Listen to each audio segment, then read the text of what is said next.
Do you ever wish you could go back in time if you had access to H.G. Wells' time machine? If I had the opportunity, I'd probably go back to my ballyhooed childhood days in the 1970s, or maybe to the 1980s. However, if Neil Patterson had that opportunity, I wager he would travel back to the year 2001. For that was a year he made a terrible blunder as CEO of Cerner Corporation. Hi, my name is John Clemmer. I'm a second semester student at Colorado State University and a full-time employee of the National Ground Intelligence Center in Charlottesville, Virginia. Tonight, I'm going to talk about exactly what went wrong in the communication of Cerner Corporation and what caused those problems. I want to tell you about a time continuum composed of 3 parts. First part I label pre-memo, second part memo, third part post-memo. And I'm going to dissect each of those 3 parts and give you some possible causation.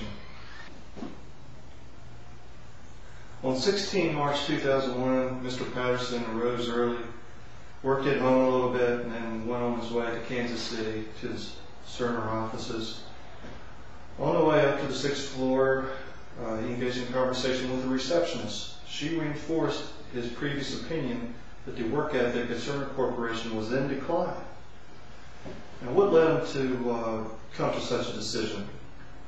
Well, I maintain that his ideal of a hard work ethic derived from the Midwestern farms of Kansas and surrounding states was what he really wanted for his company. Also, he probably absorbed some of the Silicon Valley software development culture of the 1980s, which required very long work hours all the way through the night. Software developers munching on chips and downing sodas to get the work done. However, the reality is that Cerner was very much just a typical corporation in the United States. Therefore, I must say that Mr. Patterson failed to communicate his vision, which is the responsibility of the CEO. If he doesn't do that, then you can't expect your subordinates, your lower line managers or employees to follow your example. Later in the morning, Mr. Patterson was busy at work drafting his infamous memo. Sprinkled throughout were accusations, all capitalized words, which is inflammatory in email etiquette. Also, there were terse sentences composed of at most 3 words in some cases. And they all combined to set a tone of aggression. And this fits very much in the communication style which I identified for the CEO Patterson, which is a hybrid driver expressive personality style. Mr. Patterson was an idealist, very much so. And as I mentioned before, this is partly to explain why he wanted a culture that fit more in line with his Midwestern roots. But also, Mr. Patterson seemed very driven, just with a type A personality. And all of these combined to lead him to making rash decisions.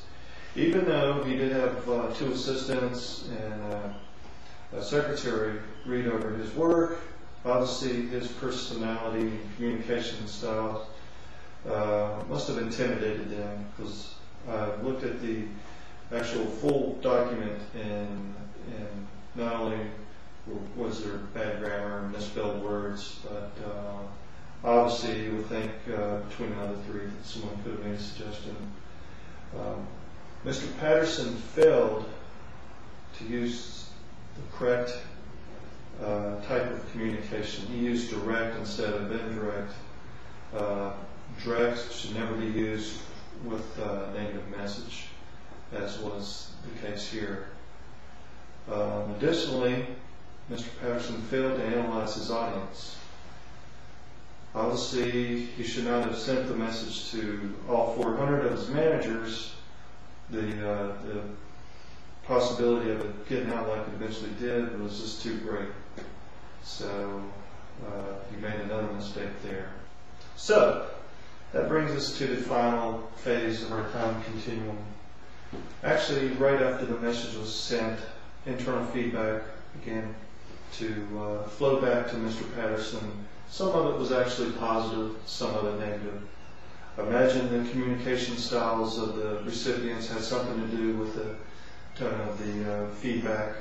Perhaps some of the driver expressive communication folks were more receptive to his harsh tone of the original memo.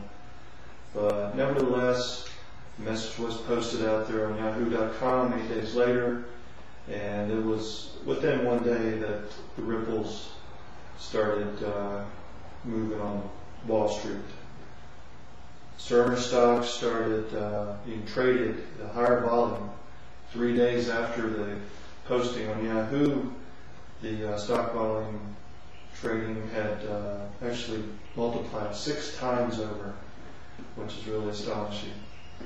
And in the end, Cerner stock began to drop down to just slightly over $30, later in April. But the damage was already done. And of course, the investor constituents seem to have no really good lines of communication before or after the incident.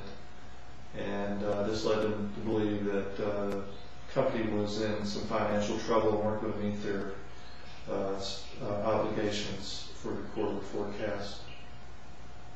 Well, I'd like you to take home 3 thoughts tonight. First of all, a corporation's vision must be communicated down from the CEO. It's up to that person to define the culture and communicate expectations. Secondly, lines of communication must be open to all constituents, both external and internal. Mr. Patterson failed to do either. Finally, think twice before you send an important communication via email. That is a very lean channel and is fraught with examples of people who wish they could go back in time. Thank you. Once again, I'm John Clemmer, and I wish you a good night.